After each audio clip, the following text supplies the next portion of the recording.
Yes or no ആണ്. Yes or no മാത്രം പറഞ്ഞാൽ മതി. ഫേക്ക് അക്കൗണ്ട് ഉണ്ടോ ഇൻസ്റ്റാഗ്രാമിൽ? നോ. ഫേക്ക് അക്കൗണ്ടിൽ നിന്ന് ആരെങ്കിലും തെറി വിളിക്കാനെങ്കിലും എപ്പോഴെങ്കിലും ഉണ്ടാക്കിയിട്ടുണ്ടോ? നോ. എന്തിനാ ഫേക്ക് അക്കൗണ്ട്? എനിക്ക് എൻ്റെ അക്കൗണ്ടിൽ നിന്ന് തെറി വിളിക്കാൻ പാടില്ല. ഞാൻ വിളിക്കാറുണ്ടല്ലോ.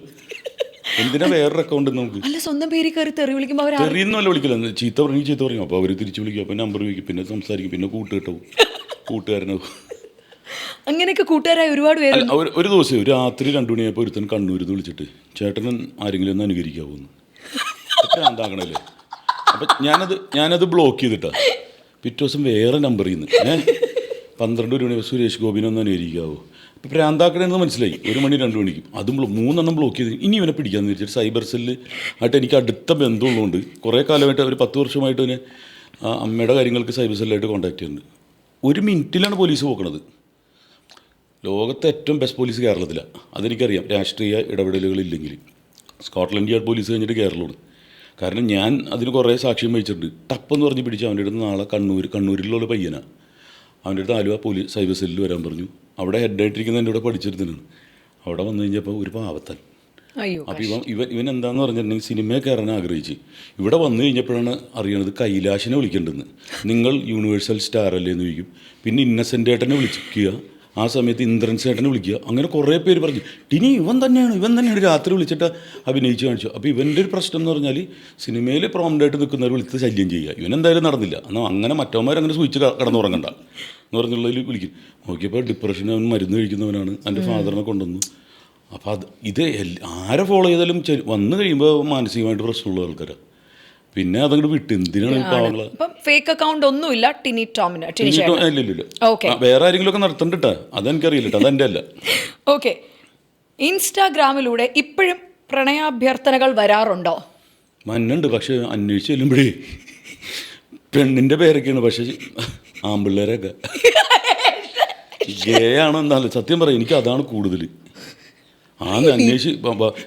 അന്വേഷിച്ചില്ലേ? അല്ല, ഇത് പെണ്ണാണുമ്പോൾ നമുക്ക് ഇത്രയും സുന്ദരി എന്നെ ഇഷ്ടപ്പെടുന്നുണ്ടോ ഒരു ആകാംക്ഷ ഉണ്ടാവില്ല, എക്സൈറ്റ്മെൻറ്റ്. നമുക്ക് ഓപ്പോസിറ്റ് ഇതിനോട്. ഇത് ഞാൻ സവാരിഗിരി ചെയ്യുമ്പോഴും ഇത് തന്നെയായിരുന്നു. ലെറ്ററാണെന്ന് വന്നത്. ഇന്ന് ഇതില്ല. ഭയങ്കര, അതായത് നിങ്ങളെ കാണുമ്പോൾ എനിക്ക് ഭയങ്കര, നിങ്ങളുടെ കണ്ണുകൾ അങ്ങനെയാണ് ഇതാണെന്നൊക്കെ പറഞ്ഞ് ലാസ്റ്റ് ശങ്കരൻകുട്ടിന്നായിരിക്കും. അല്ല, പക്രു എന്നിട്ട് എഴുതിച്ചിരിക്കും. അന്ന് അവന് വരുന്ന എല്ലാം നല്ല പെണ്ണുങ്ങളും, ലക്ഷ്മിയും വിലാസിനിയും നല്ല പെൺകുട്ടി. ഇത് ലാസ്റ്റ് എഴുതി വരും വർഗീസ്. വന്ന് കാണുമ്പോൾ കട്ട മീശയൊക്കെ വെച്ചിട്ട് എന്താടോ എന്ന് വെച്ചിട്ട് കട്ട മീശ. അല്ല, എനിക്ക് സത്യം പറഞ്ഞാൽ അതാണ് കൂടുതലും. പിന്നെ കുറച്ച് അങ്ങനെ വരുന്നുണ്ടാവും, 1, 2, 3 പേരുണ്ടാവും. പക്ഷേ ഒരു മെസ്സേജ് മതി കുടുംബം തകരാൻ. ഒറ്റ മെസ്സേജ് മതി. അപ്പം ഒരു കാര്യമില്ല, ഗേൾസ് മെസ്സേജ് അയച്ചാലും വലുതായിട്ടൊന്നും പ്രതീക്ഷിക്കണ്ട. ഓക്കെ. ഇനി ഐഡൻറ്റിറ്റി റിവീൽ ചെയ്യാതെ ഒളിച്ചു പോയി ഹാങ് ഔട്ട് ചെയ്തിട്ടുണ്ടോ?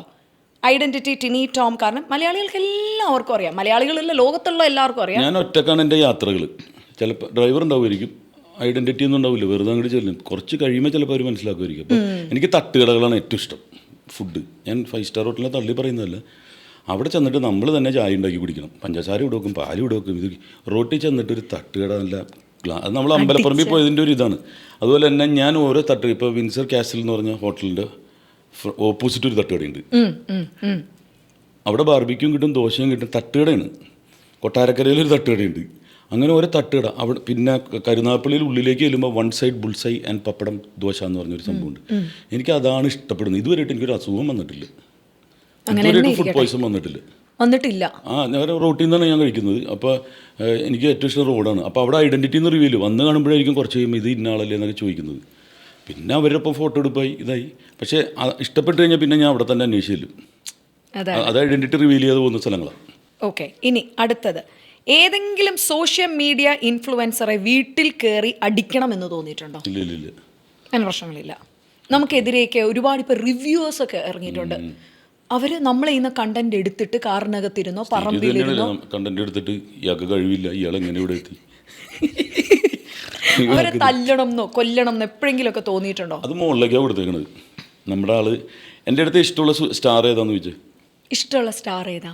അതൊക്കെയല്ല സാധാരണ ചോദിക്കുന്നത്. ഇഷ്ടമുള്ള നടൻ ഏതാ അതൊന്നും ചോദിക്കാൻ ഞാൻ ഞാൻ പറയും my super star is Jesus Christ. അതെന്താന്ന് വെച്ചിട്ടുണ്ടെങ്കിൽ, ഒന്ന് ക്രൂശിത രൂപം കണ്ടിട്ടുണ്ടോ? 6 പാക്കാണ് അല്ലേ. ഞാൻ റൂമിൽ പോയപ്പോൾ അതൊന്ന് അന്വേഷിച്ചു. അതായത് 6-7 അടിയായിട്ട് ഉണ്ടായിരുന്നു. ജൂതനാണല്ലോ, ജൂതന്മാരെ കണ്ടല്ലേ, ജ്യൂസിന് ഭയങ്കര ഭംഗിയായിരിക്കും, മൂക്കൊക്കെ വെച്ച് നീണ്ട് സിൽക്കി ഹെയർ ആണ്. ഒരു വെള്ള ഡ്രസ്സൊക്കെ ഇട്ടിട്ട് അങ്ങനെ ഒരാൾ വന്ന് നിന്നുള്ളൊരു അവസ്ഥ ഓർത്തേക്ക്. പിന്നെ ജീസസ് ക്രൈസ്റ്റ് ഗ്രാഫിക്സ് വെച്ചിട്ടല്ല അത്ഭുതം കാണിച്ചേക്കണത്. മറ്റേ KGF കാണിക്കുന്ന പോലെ മറ്റേ ഗ്രാഫിക്സും ഇതും വെച്ചിട്ടല്ല. അത് ഞാൻ വിശ്വസിക്കുന്നു അതിൽ. അപ്പോൾ എൻ്റെ സൂപ്പർ സ്റ്റാർ ജീസസ് ക്രൈസ്റ്റാണ്. ആ ജീസസ് ക്രൈസ്റ്റും പിന്നെ ഞാൻ കുറച്ച് എൻ്റെ മാലാകമാർ എൻ്റെ കൂടെ ഉണ്ട്, മൈക്കിൾ ഗബ്രിയൽ റാഫേൽ. വേറെ പ്ലാറ്റ്ഫോമിലേക്ക് ഞാൻ പോകട്ടോ സംസാരിച്ചു തുടങ്ങിയാൽ. അപ്പോൾ ആ ഒരു പ്രൊട്ടക്ഷൻ ഉണ്ട്. അതല്ല ഇങ്ങനെ നിൽക്കുന്നത്. അല്ലെങ്കിൽ ഞാൻ പറയട്ടെ, നമ്മളൊക്കെ എപ്പോഴും യാത്ര ചെയ്തുകൊണ്ടിരിക്കുക. ഒരു വണ്ടി മാറി വന്നാൽ പോയി തീർന്നില്ല നമ്മുടെ. ആണ് ഈ മീരയുടെ വിചാരം, മീര ബെൻസിൽ പോകുമ്പോൾ എല്ലാവരും ഇവിടെ നന്നായി പോട്ടെ, അങ്ങനെ ആയിരിക്കില്ല. പല അസൂയാലുക്കളുണ്ടാവും, അപ്പോൾ പല ഇതുണ്ടാവും. പോകുന്ന വഴി നമ്മൾ വിശ്വസിക്കുന്ന ദൈവത്തിനെ ഒന്ന് കാവലേൽപ്പിക്കുക. എല്ലാം ഒന്ന് തന്നെയാണ്. ഇപ്പോൾ ഞാൻ ഇവിടെ പഴയിടത്തിൻ്റെ ഒരു ഹോട്ടൽ ഉദ്ഘാടനം ചെയ്യണം ഏറ്റുമാനൂരിൽ. അപ്പോൾ ശബരിമലയിലെ തന്ത്രിയാണ് ഇരുന്നു അതിൻ്റെ ഇത്. അപ്പോൾ എല്ലാവരും ഓം നമ ശിവായ, ഓം നമ ശിവ പറയാൻ പറഞ്ഞു. അപ്പം ഞാൻ എന്ത് ചെയ്ത്, ഓം യേശുവായ, ഓം നമ യേശുവായ എന്ന് പറഞ്ഞ്. അപ്പോൾ എന്നെ നോക്കിയിട്ട് എല്ലാം ഒന്ന് തന്നെയാണെന്ന് പറഞ്ഞു. അപ്പോൾ ഒരു ഇതിലേക്ക് നമ്മൾ പല രീതിയിൽ വരുന്നു എന്ന് മാത്രമേ ഉള്ളൂ. ഈ മതത്തിൻ്റെ പേരിലൊക്കെ അടിയുണ്ടാക്കണമെന്ന് പറഞ്ഞാൽ സാത്താൻ്റെ സന്തതികളാണ്. ബാക്കി എല്ലാത്തിലും സമാധാനമാണ് പഠിപ്പിക്കുന്നത്, സ്നേഹിക്കുക. മതത്തിൻ്റെയും രാഷ്ട്രീയത്തിൻ്റെയൊക്കെ പേരിൽ നമ്മൾ വേർതിരിച്ച് മനുഷ്യനെ കാണരുത്. ഞാൻ ഇന്ന മതമാണെന്ന് പറയുമ്പോൾ എൻ്റെ ഓപ്പോസിറ്റ് മതത്തിന് ഇവൻ ക്രിസ്ത്യാനി, ഇവൻ എന്താണ് ക്രിസംഖ്യാണ്, അല്ലെങ്കിൽ ഞാൻ അമ്പലത്തിൽ കയറുമ്പോൾ ഇവൻ പള്ളീനെ തള്ളി. എനിക്ക് സ്വാതന്ത്ര്യമില്ല എല്ലാവരും ഇഷ്ടപ്പെടാൻ, എല്ലാ രാഷ്ട്രീയക്കാരെയും. എനിക്കിഷ്ടമുള്ള രാഷ്ട്രീയക്കാരെ, എനിക്കിഷ്ടമുള്ള മതത്തിലുള്ളവരെയൊക്കെ ഇഷ്ടപ്പെടാൻ സ്വാതന്ത്ര്യമില്ലേ? അതാണ് കറക്റ്റ്. അപ്പം വളരെ കൃത്യമായിട്ട് പറഞ്ഞു കഴിഞ്ഞു. ഇത്രയും പറയുമ്പോൾ ഭക്ഷണ കാര്യത്തിൽ നായികമാരിലേക്ക് വരുമ്പോൾ ഭക്ഷണം കൃത്യമായിട്ട് ടേക്ക് കെയർ ചെയ്യുന്ന മലയാളത്തിലെ നായിക ആരാണ്?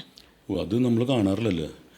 ഞാൻ നോക്കിയപ്പോൾ നീത്തപ്പിള്ളില്ലേ, പാപ്പൻ പടത്തിൽ ഞാൻ നോക്കിയ ഫ്രൂട്ട്സ്, ഞാൻ നോക്കിയപ്പോൾ ചാമ്പൊക്കെ വീട്ടിൽ നിന്ന് ചാമ്പൊക്കെയൊക്കെ കൊണ്ടുവന്നിട്ട് കഴിക്കുന്നത്. പക്ഷെ അങ്ങനെ കഴിക്കുന്നത്. പിന്നെ നടിമാരെന്ന് പറയുമ്പോൾ പൊന്നമ്മ ബാബു ചേച്ചി നന്നായിട്ട് കുക്ക് ചെയ്യും, അസാധ്യമായിട്ട് കുക്ക് ചെയ്യും. അപ്പം ഒരു ഫുഡിയായിട്ട് ഇതുപോലെ തന്നെ ഇവരോട് താരതമ്യം ചെയ്യാൻ പറ്റുന്ന പൊന്നമ്മ ചേച്ചിയാണ്. ബാക്കിയുള്ളവർ കഴിക്കുന്നത് എന്താണെന്ന് കാണില്ല. അപ്പം നടിമാരധികം കഴിക്കുന്ന കാണുന്നില്ല ടിൻചേട്ടൻ. എന്നാലും മേക്കപ്പ് ഇല്ലാതെ കണ്ടതിൽ ഏറ്റവും സുന്ദരിയായ നായിക മലയാളത്തിലെ, മേക്കപ്പ് ഇല്ലാതെ. മേക്കപ്പ് ഈ കുട്ടിക്ക് മേക്കപ്പ് വേണ്ടിയിരുന്നില്ലല്ലോ, മേക്കപ്പ് ഇല്ലാതെ എന്തൊരു ഒട്ടും മേക്കപ്പ് ഇല്ലാതെ സരയുവിനെ ഞാൻ നല്ല സ്കിന്നും ഇതൊക്കെയാണ്. നമ്മുടെ സരയു ഒരിക്കലും മേക്കപ്പ് ഇടാറില്ല, ഫംഗ്ഷന് മാത്രമേ ഇടാറുള്ളൂ. അപ്പം ഞാൻ നോക്കുമ്പോൾ ചേഞ്ചസ് വരാത്തത്. എന്നാൽ ഏതെങ്കിലുമൊക്കെ ട്രോൾ ടിനിച്ചേട്ടൻ ഇൻ പേഴ്സണോ ഇത് ഇച്ചിരി കടന്നു പോയി എന്ന് തോന്നിയ മൊമെന്റ്സ് ഉണ്ടായിട്ടുണ്ടോ? ഇല്ലില്ല, നമ്മൾ ട്രോൾ ചെയ്തിട്ടുള്ള ആളാണ്. സ്റ്റേജിൽ നമ്മൾ ഇതുപോലെ തന്നെയല്ലേ ജീവിക്കുന്ന ട്രോളുകളായിരുന്നു. ഇപ്പോൾ VS സഖാവിനെ, ഉമ്മൻചാണ്ടീനെ, മമ്മൂക്ക, ലാലേട്ടനെയൊക്കെ അനുകരിച്ചിട്ടുള്ളതാണ്. അതിൻ്റെ ഒരു പുതിയ വേർഷനാണിത്. അപ്പം ഞാൻ ട്രോൾ ചെയ്തിട്ടുണ്ട്. എന്നെ ട്രോളാൻ പാടില്ല എന്ന് പറയുന്നത് ന്യായമല്ല. ടിനിച്ചേട്ടൻ ഞാൻ പറയാം ഭയങ്കര പോസിറ്റീവ് എനർജി റേഡിയേറ്റ് ചെയ്യുന്ന ആളാണ്. ഞങ്ങളുടെ കോമഡി സ്റ്റാർസ് ഒക്കെ ചെയ്യുന്ന സമയത്ത് ശരിക്കും പറഞ്ഞാൽ ടിനിച്ചേട്ടൻ്റെ അടുത്ത് ഒരു കൂട്ടം ആൾക്കാർ കാണും. കാരണം എന്താ പറഞ്ഞാൽ ഈ പറയുന്നതൊക്കെ ഭയങ്കര രസമുള്ള കാര്യങ്ങളായതുകൊണ്ടാണ്. ഇല്ലെങ്കിൽ ടിനിച്ചേട്ടൻ പറഞ്ഞാൽ ആരും കാണാറില്ല.